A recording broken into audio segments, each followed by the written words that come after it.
This is our recording for the final project in the course Data Science 551. So now we're going to start our presentation. Hi, we are group 42, and today we are going to introduce our project. Our topic is HDFS Emulation. Our project aims to emulate a Hadoop distributed file system called HDFS, which consists of three main components.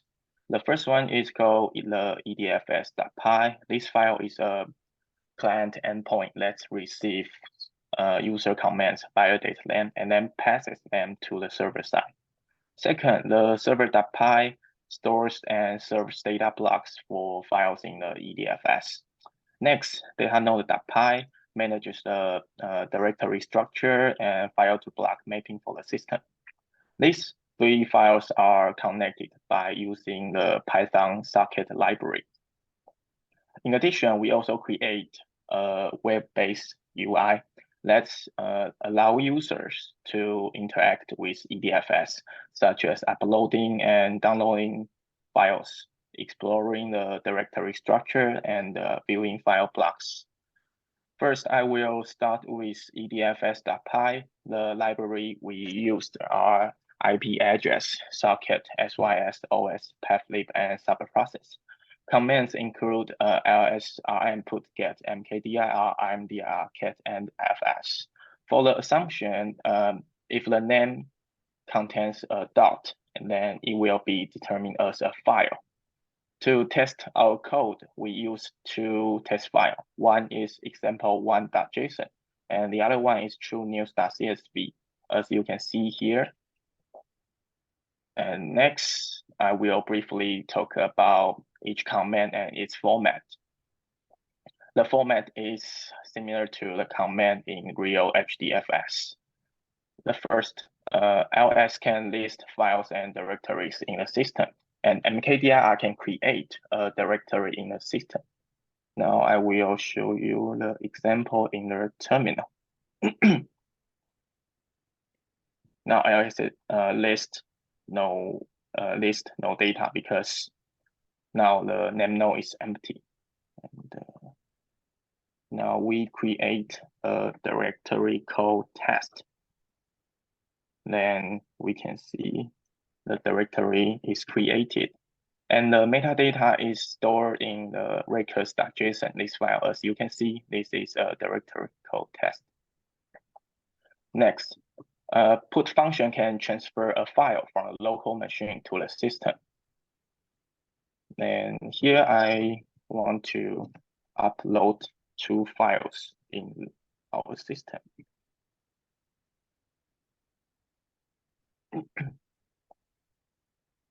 The first one is called example1.json. And the second one is called news.csv.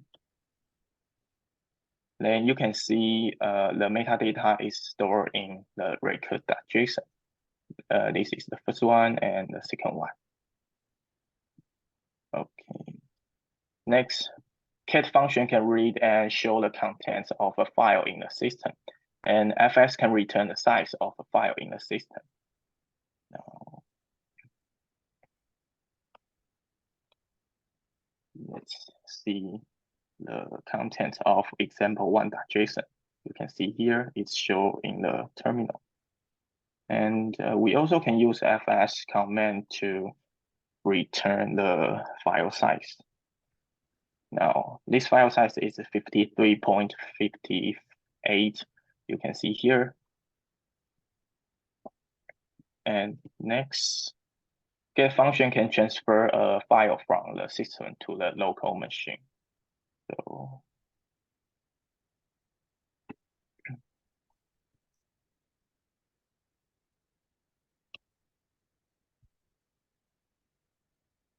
now we can get the file from the server.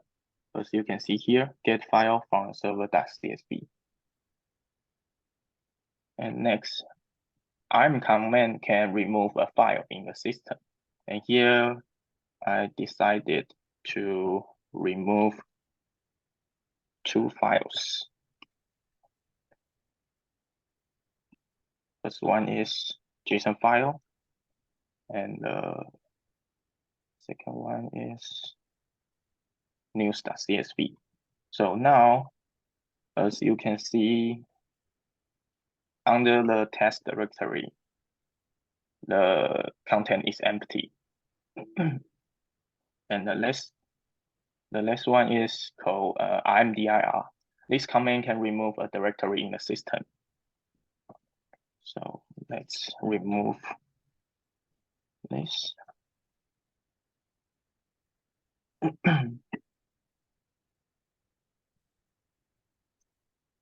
So now the whole name node is empty now.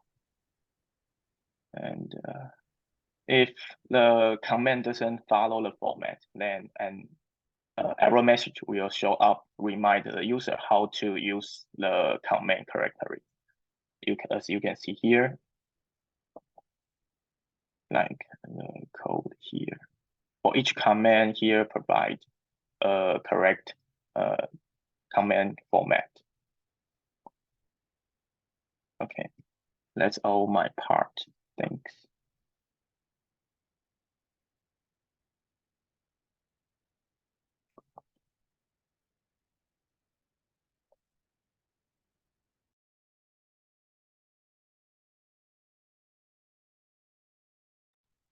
So behind the scene, we create a name node folder to emulate the name node, and also 3 other folders to represent the data nodes.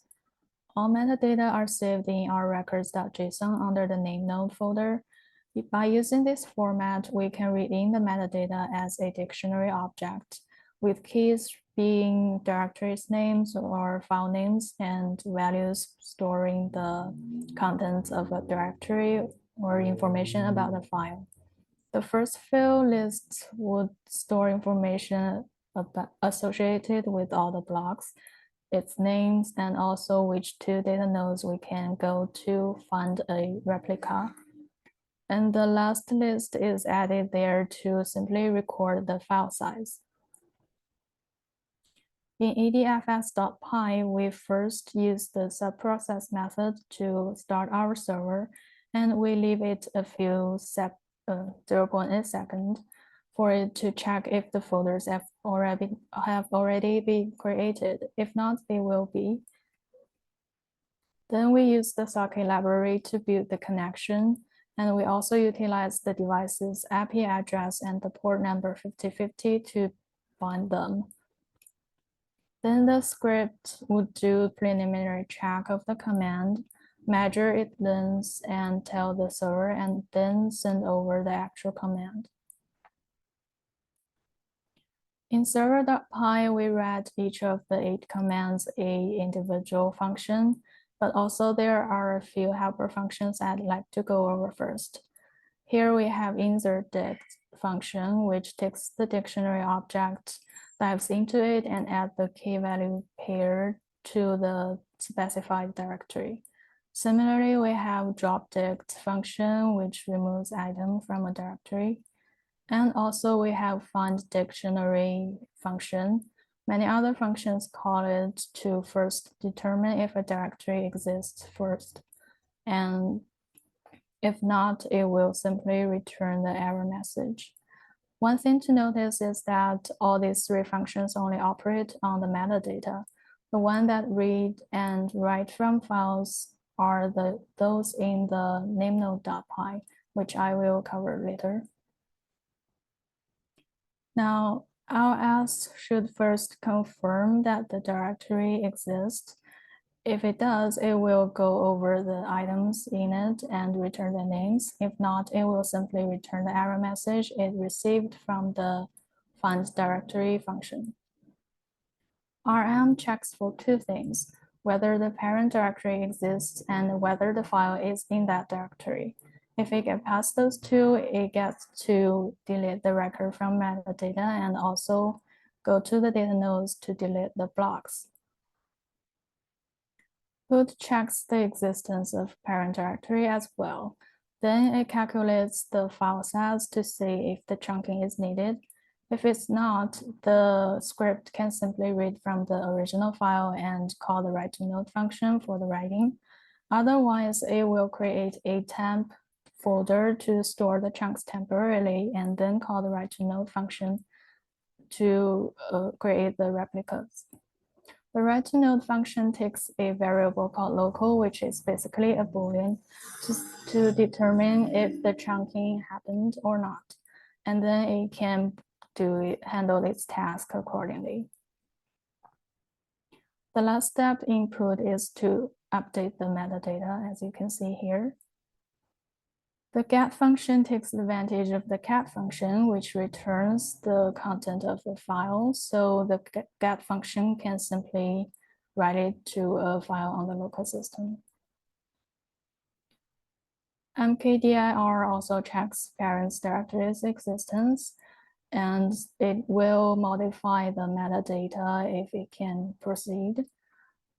rmdir operates in a similar way, except that it has to make sure the directory is empty first before it overwrites the record.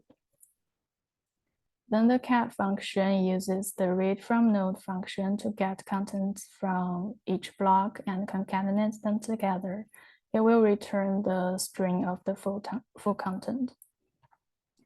And finally, we have fs. If the file exists, it would access the last list element, as I mentioned before, and return the file size. Whatever is returned by these functions, the results will be sent back to the client side so the users can see the results in their terminal. Now we will move on to the web interface.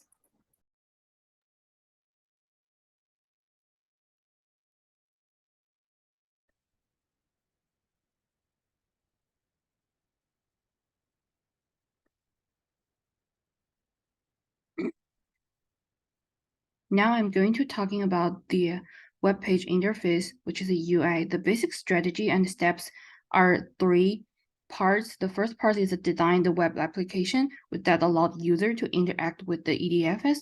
And then the next part will be the integrating the web application with the HDFS client to execute the command for managing the files. And the third part will be like we design for the user to uploading or downloading the files. So the basic files or code we use for this part, including for so I'm going to go through each of them. So the first one will be the index.html. This is a basic HTML file for setting up the structure and layout of the web interface of the HDFS application. It follows the basic format of the HTML and setting up for each part to be functioned. And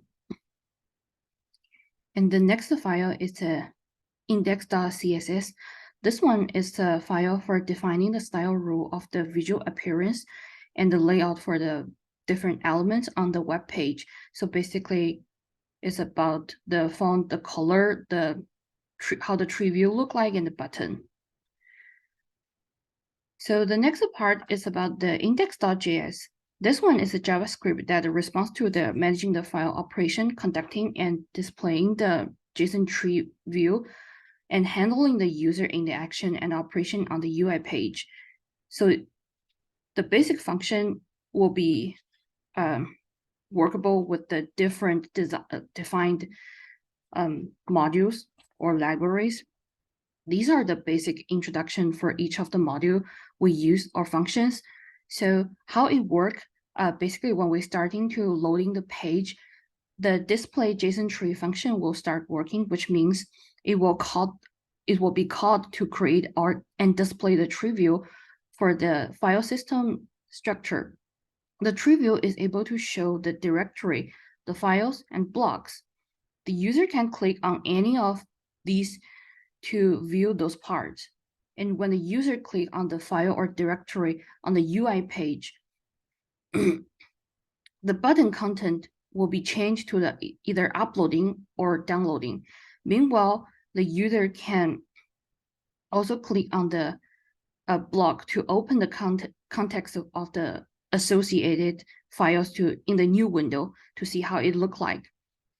The button response function will be called when the button is clicked and apply the operation based on the button's text.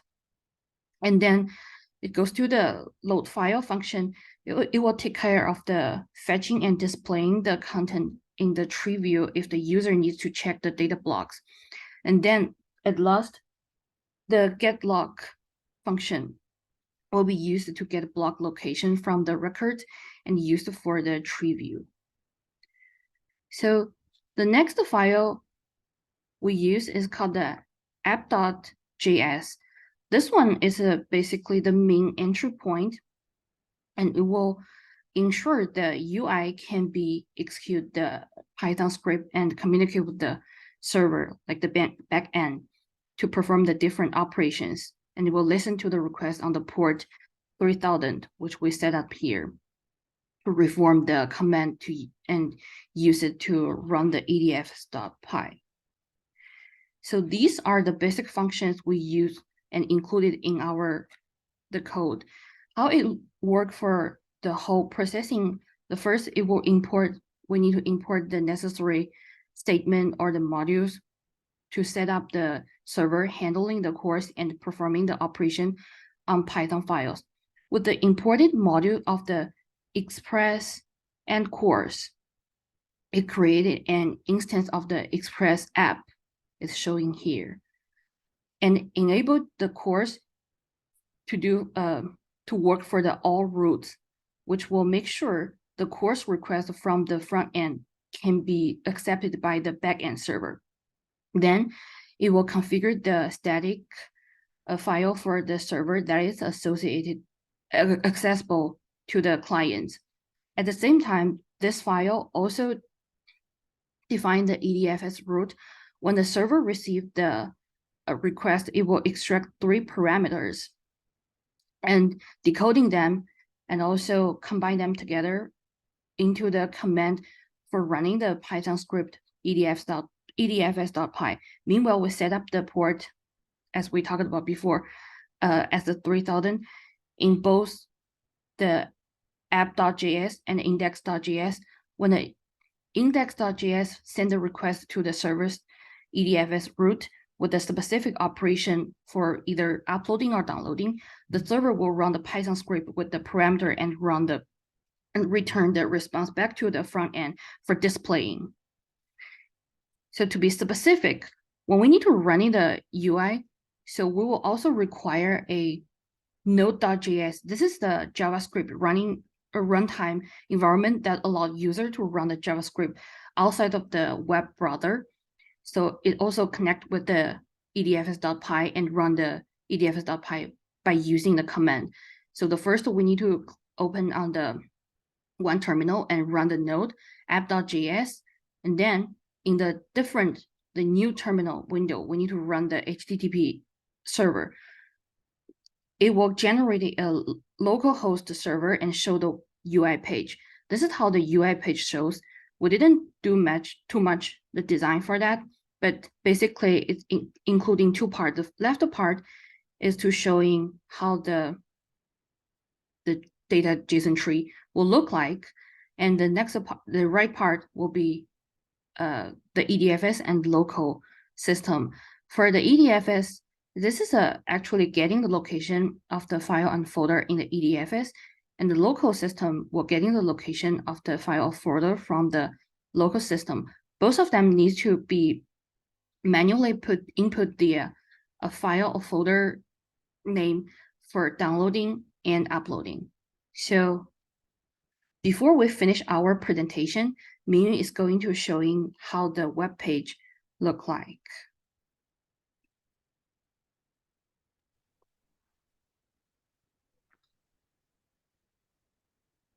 So here is our web interface. As you can see, this is the structure of files in our HDFS system. And now we can click on the blocks to see the file content. It will be displayed in a pop-up window. And then I will show you how to download and upload.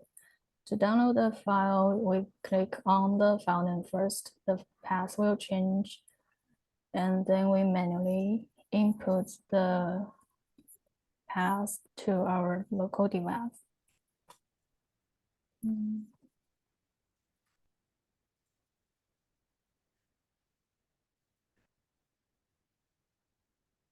As you can see, I get back the demo.txt on my computer.